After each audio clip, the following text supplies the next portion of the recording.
Even without doing any activity, you can still manifest what you want if you organize these 4 dimensions in one direction and keep it unwavering in that direction for a certain period of time. Now he believes Shiva will do it for him and it will happen. So is Shiva going to come and build your house? No, I want you to understand, God will not lift his little finger for you. What has not happened till now on this planet can happen tomorrow. Human beings are capable of making it happen tomorrow.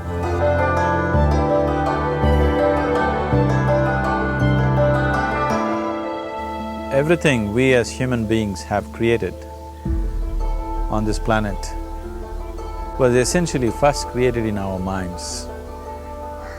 All that you see, which is human work on this planet, first found expression in the mind, then it got manifested in the outside world. The wonderful things that we have done on this planet and the horrible things that we have done on this planet, both have come from the human mind. So if we are concerned as to what we create in this world, it's extremely important that first of all we learn to create the right things in our mind. How we keep our minds? If we do not have the power to keep our minds the way we want it, what we create in the world is also going to be very accidental and haphazard. So learning to create our minds the way we want is the basis of creating the world the way we want. There is a wonderful story in the yogic lore. On a certain day, a man took a walk. He went for a long walk. Accidentally, unawares, he walked into paradise. Fortunate, isn't he? He just took a walk and he landed up in paradise. After this long walk, he felt little tired. So he thought, oh, I'm tired, I wish I could rest somewhere. He looked around, there was a nice tree, underneath which there was very cushiony grass. So it was inviting. He went and put his head down there and slept. After a few hours, he woke up, well rested, and he thought, oh, I'm well rested, but I'm feeling hungry, I wish I had something to eat. And he thought about all the nice things that he ever wanted to eat in his life. And instantly, all those things appeared in front of him. You need to understand, there the service is like that. Hungry people don't ask questions. Food came and he ate. Stomach became full. Then he thought, oh, my stomach is full, I wish I had something to drink. All the nice things that he ever wanted to drink, he thought about it and all of them just appeared in front of him. Drinking people also don't ask questions, so he drank. Now with a little bit of alcohol in him, you know Charles Darwin told you, all of you are monkeys, your tail fell away. Not me, Charles Darwin told you that you were all monkeys and your tail fell away and then you became human. Yes, definitely the tail fell away. But the monkey, in yoga, we always refer to an unestablished mind as markata, which means a monkey. Why we are referring to the mind as a monkey is, what are the qualities of a monkey? One thing about a monkey is, it's unnecessary movement. And another thing about the monkey is, if I say you're monkeying somebody, what does it mean? Imitation. Monkey and imitation have become synonymous. So these two essential qualities of a monkey are very much the qualities of an unestablished mind. Unnecessary movement, you don't have to learn it from the monkey, you can teach it to the monkey. And imitation is full-time job of the mind. So when these two qualities are on, a mind is referred to as a monkey. So this monkey became active within him.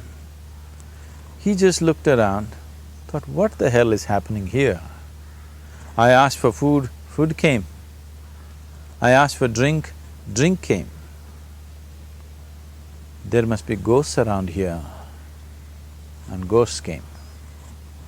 Oh, the ghosts have come, they're going to surround me and torture me, he thought. Immediately the ghosts surrounded him and started torturing him. Then he started screaming in pain and said, oh, they're going to kill me, and he died. Just now he said he's a fortunate being. The problem is he was sitting under a kalpa vriksha or a wishing tree. He asked for food, food came, he asked for drink, drink came, he asked for ghost, ghost came, he asked for torture, torture came, he asked for death, death happened. Now don't go looking for these kalpa vrikshas in the forest. You can barely find a tree these days. A well-established mind, a mind which is in a state of samyukti, is referred to as a kalpa vriksha. If you organize your mind to a certain level of organization, it in turn organizes the whole system. Your body, your emotion, your energies, everything gets organized in that direction. Once all these four dimensions of you, your physical body, your mind, your emotion and the fundamental life energies are organized in one direction, once you are like this, anything that you wish happens without even lifting a little finger actually. It would help to assist it with activity, but even without doing any activity, you can still manifest what you want if you organize these four dimensions in one direction and keep it unwavering in that direction for a certain period of time. Right now the problem with your mind is, every moment it is changing its direction. It is like you want to travel somewhere and every 2 steps if you keep changing your direction, the question of you reaching the destination is very remote unless it happens by chance. So, organizing our minds and in turn organizing the whole system and these four basic dimensions of who you are right now in one direction, if you do this, you are a kalpavruksha yourself. Anything that you wish will happen. But right now, if you look at your lives, everything that you have wished for till now, if it happens, you have finished. Everything and everybody that you have desired for, if all of that lands up in your house today, could you live with that? Once we're empowered like this, it's very important that our physical action, emotional action, mental action and energy actions are controlled and properly directed. If it is not so, we become destructive, self-destructive. Right now, that is our problem. The technology, which is supposed to make our life beautiful and easy, has become the source of all the problem that we are destroying the very basis of our life, which is the planet. So what should have been a boon, we are making a curse out of it. What has brought incredible levels of comfort and convenience to us in the last 100 years or so has also become a threat to our life simply because we are not conscious action, we are in a compulsive state of action. So organizing our minds fundamentally means moving from a compulsive state of activity to a conscious state of activity. You might have heard of people for whom they asked for something and beyond all expectations it came true for them. Generally this happens to people who are in faith. Now, let's say you want to build a house.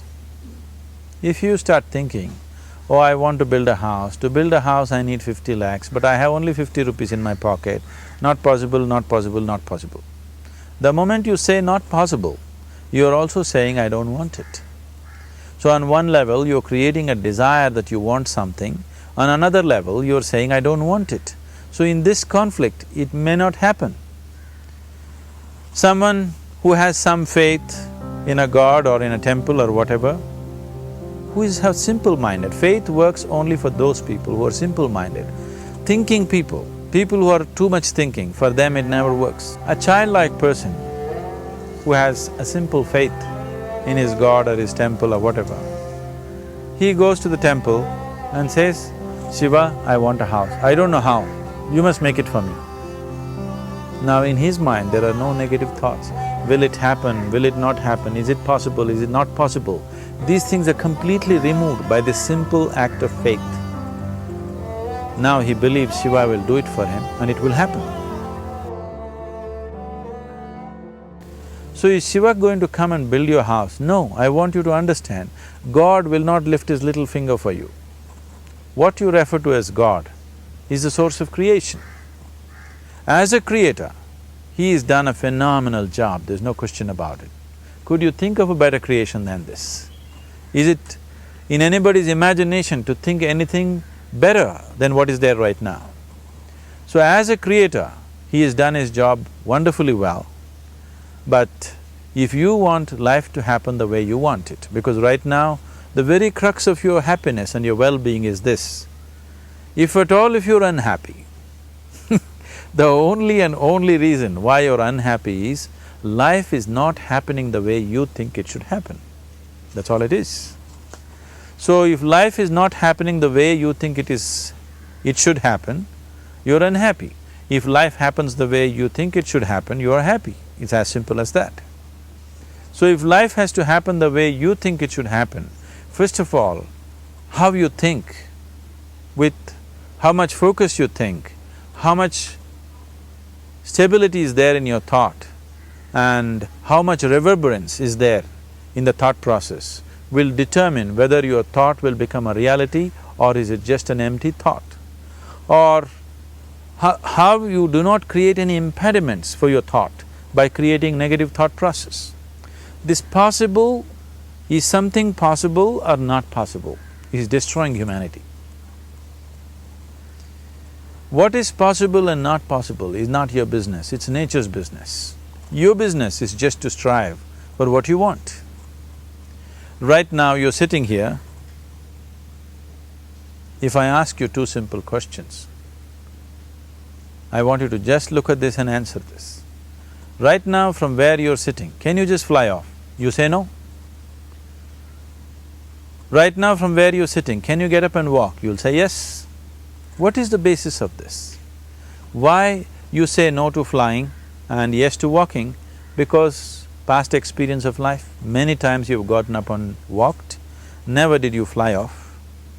Or in other words, you're using the past experience of life as a basis for deciding whether something is possible or not possible. Or in other words, you have decided that what has not happened till now cannot happen in your life in future. This is a disgrace to humanity and the human spirit. What has not happened till now on this planet can happen tomorrow. Human beings are capable of making it happen tomorrow. So what is possible and what is not possible is not your business. That is nature's business. Nature will decide that. You just see what is it that you really want and strive for that. And if your thought is created in a powerful way, without any negativity, without any negative thoughts bringing down the intensity of the thought process, the first and foremost thing is you must be clear what is it that you really want. If you do not know what you want, the question of creating it doesn't arise. If you look at what you really want, what every human being wants is, he wants to live joyfully, he wants to live peacefully. In terms of its relationships, he wants it to be loving and affectionate. Or in other words, all that any human being is seeking for is pleasantness within himself, pleasantness around him. This pleasantness, if it happens in our body, we call this health and pleasure. If it happens in our mind, we call this peace and joy. If it happens in our emotion, we call this love and compassion. If it happens in our energy, we call this blissfulness and ecstasy. This is all that a human being is looking for. Whether he is going to his office to work, he wants to make money, build a career, build a family, he sits in the bar, sits in the temple, he is still looking for the same thing. Pleasantness within, pleasantness around. If this is what we want to create, I think it's time we addressed it directly and commit ourselves to creating it. So you want to create yourself as a peaceful human being, joyful human being, loving human being, a pleasant human being on all levels. And do you also want a world like this? A peaceful world, a loving world, a joyful world? No, I want greenery, I want food. When we say a joyful world, that means everything that you want has happened. So this is all that you're looking for. So all that you need to do is commit yourself to creating it, to create a peaceful, joyful and loving world, both for yourself and everybody around you. Every day in the morning, if you start your day with this simple thought in your mind, that today, wherever I go, I will create a peaceful, loving and joyful world. If you fall down 100 times in the day, what does it matter? For a committed man, there is no such thing as failure. If you fall down 100 times, 100 lessons to be learnt. If you commit yourself like this to creating what you really care for, now your mind gets organized. Once your mind gets organized, the way you think is the way you feel, your emotion will get organized. Once your thought and emotion is organized, your energies will get organized in the same direction. Once your thought, emotion and energies are organized, your very body will get organized. Once all these four are organized in one direction, your ability to create and manifest what you want is phenomenal. You are the creator in many ways. That which is the source of creation is functioning within you every moment of your life. It is just that, have you kept access to that dimension or not? Organizing the four basic elements of your life will give you that access. There are tools and technologies to do this.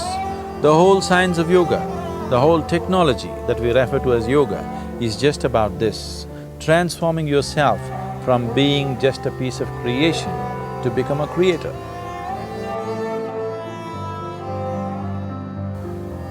It is my wish and my blessing that every human being in this world should have this access to the source of creation within himself so that he can function here as a creator, not just as a piece of creation.